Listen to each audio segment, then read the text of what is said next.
ప్రయత్నాలు చేసిన మన భారత సైన్యం అద్భుతంగా పోరాటం చేస్తూ పాక్ యొక్క కుట్రలను ఎప్పటికప్పుడు కూడా వాటిని ఛేదిస్తూ ఇలా ఉక్కిరి బిక్కిరి చేస్తా ఉంది పాకిస్తాన్.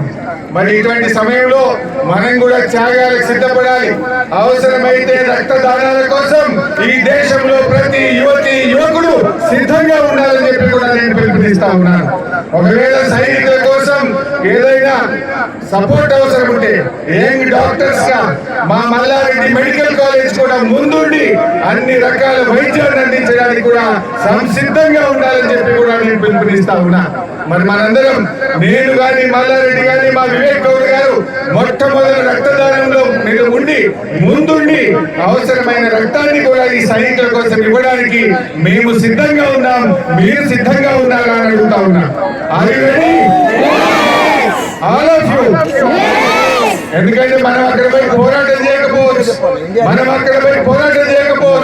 కానీ ఆ సైనికులకు అవసరమైనటువంటి రక్తదానాన్ని కానీ, ఆ సైనికులకు అవసరమైన వైద్యాన్ని కానీ, ఆ సైనిక కుటుంబాలను కంటికి రెప్పలాగా కాపాడుకునే బాధ్యత ఈ దేశ ప్రజలది అని చెప్పి మనం చేస్తాం. పాకిస్తాన్ పంపిన ఉగ్రవాదులని ప్రపంచం ముందు నిలబెట్టిన ఘనత మన భారతదేశాన్ని.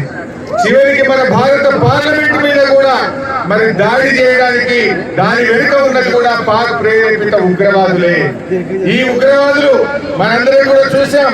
వరల్డ్ ట్రేడ్ సెంటర్ యుఎస్ మీద కూడా దాడి చేసిన బిన్ లాడెన్ కూడా ఆ పాకిస్తాన్ నుంచే మరి ఎటువంటి కార్యక్రమాలకు పాల్పడ్డారు. అంటే ఇలా ప్రపంచంలో అస్థిరత సృష్టించడానికైనా, భారతదేశంలో అస్థిరత సృష్టించడానికైనా పాక్ ప్రేరేపిత ఉగ్రవాదులే. ఇక దేనికైనా సహనానికి ఓపికకు ఒక హద్దు ఉంటది. చాలా సంవత్సరాలు చూసాం.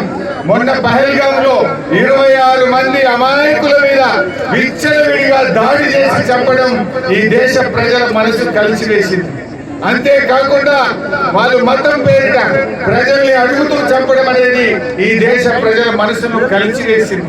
అందుకే ఈరోజు భారతదేశం ఆ ఉగ్రవాదులను తులముట్టించడానికి శాశ్వతంగా ఈ పాకిస్తాన్ నుంచి భారతదేశం మీద జరుగుతున్న దాడిని ఒక పరిష్కారం చూపడం కోసం ఇవాళ ఉగ్రవాదుల మీద భారతదేశం దాడి చేస్తూ వచ్చింది. సైనికులారా, మీరు అద్భుతంగా పోరాటం చేస్తున్నారు. మీ వెనుక 140 కోట్ల మంది ప్రజలు ఉన్నారు. ధైర్యంగా ముందుకు పోండి. మీ ధైర్యమే మాకు శక్తి, మీ నిబద్ధతలే మా అందరికీ గర్వకారణం. మీ యొక్క పోరాటం మా అందరికీ స్ఫూర్తి అని చెప్పి మనవి చేస్తూ జై భారత్.